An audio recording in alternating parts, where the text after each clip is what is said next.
रिवायत है कि किसी मुल्क के बादशाह ने अपने महल के मौजिन को ये हुक्म दे रखा था कि सुबह मुर्गे की अजान सुनने के फौरन बाद अजान दे दिया करे। लेकिन एक दफ़ा ऐसा हुआ कि महल के मासूम मुर्गे ने बेवक्त यानी आधी रात को ही अजान दे दी और मौजिन ने भी हुक्म शाही की तामील की और मुर्गे की आधी रात की अजान को सुनते ही खुद भी अजान दे दी, जिसकी वजह से सब लोगों को फजर के वक्त पहले ही बेदार होना पड़ा। उसके इस गलती की वजह से बादशाह ने मौजिन को मौत की सज़ा सुना दी। और जब ये खबर शहजादी तक पहुंची जो कि बादशाह के लाडली थी, तो उसने बादशाह सलामत को ये ख़त लिखा कि इस सज़ा का हकदार तो मुर्गा है, अजान देने वाला नहीं। नाजरीन, ये बात अक्सर देखी गई है कि कभी कभी मुर्गा बेवक्त ही अजान दे देता है, तो क्या उस पर हम भरोसा कर सकते हैं? तो आज की इस वीडियो में हम इस्लामी पॉइंट व्यू से और स्पेशली हुजूर अकरम सल्लल्लाहु ताला अलैहि वसल्लम की अहादीस मुबारका से जानने की कोशिश करेंगे कि मुर्गे की अजान देने में क्या क्या हिकमत पोशीदा है।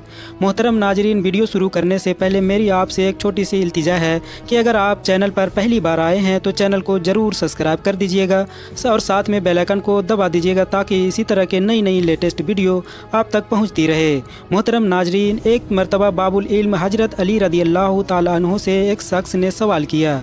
उसने कहा कि मुझे ये बात समझा दें कि मुर्गा ऊँची आवाज़ में अजान क्यों देता है।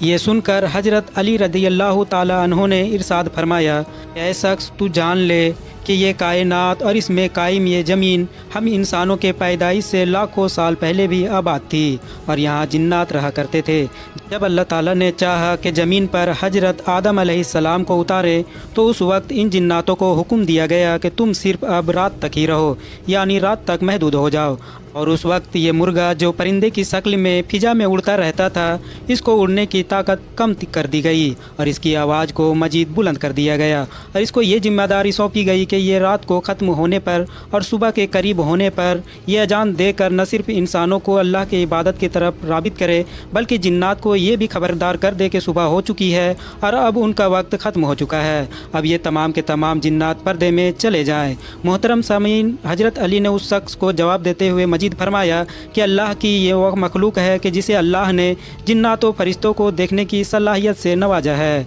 जबकि इसकी आवाज़ में अल्लाह ताला ने इतना रोब और असर रखा है कि जिन्नात भी इसकी आवाज़ सुनकर भाग जाते हैं। मोहतरम सामीन इकराम, हजरत अली ने उस शख्स को ये नसीहत फरमाई कि जब भी तुम देखो कि किसी इंसान पर जिन्नात का साया है तो कोशिश किया करो कि उस शख्स को मुर्गे की आवाज़ सुनाई जाए और उम्मीद रखो कि जिन्नात इसकी आवाज़ सुनकर भाग जाते हैं। नाजरीन इकराम, हमारा ये ईमान है कि अल्लाह ताला ने इस दुनिया में किसी चीज़ को बेमकसद पैदा नहीं किया है और अगर हम इस मुर्गे के ज़िंदगी पर नज़र डालें तो हजरत अली के इस कौल के मुताबिक न ये सिर्फ शयातीन को भगाने के काम आता है बल्कि ये इंसानी खुराक के लिए गोश्त पैदा करने का एक अनोखा जरिया भी है। मोहतरम सामीन इकराम, शायद यही वजह है कि बुजुर्गान दीन ने भी इस नेक सिफत परिंदे को अपने घरों पर पालने का हुक्म दिया है ताकि हम इसकी मौजूदगी में न सिर्फ जिन्नात से महफूज रह सके बल्कि अल्लाह के मखलूक के लिए रिस्क में इजाफे का सबब भी बन सके। नाजरीन इकराम, सिर्फ यही नहीं बल्कि नबी अकरम सल्लल्लाहु ताला अलैहि वसल्लम की अहादीस मुबारका भी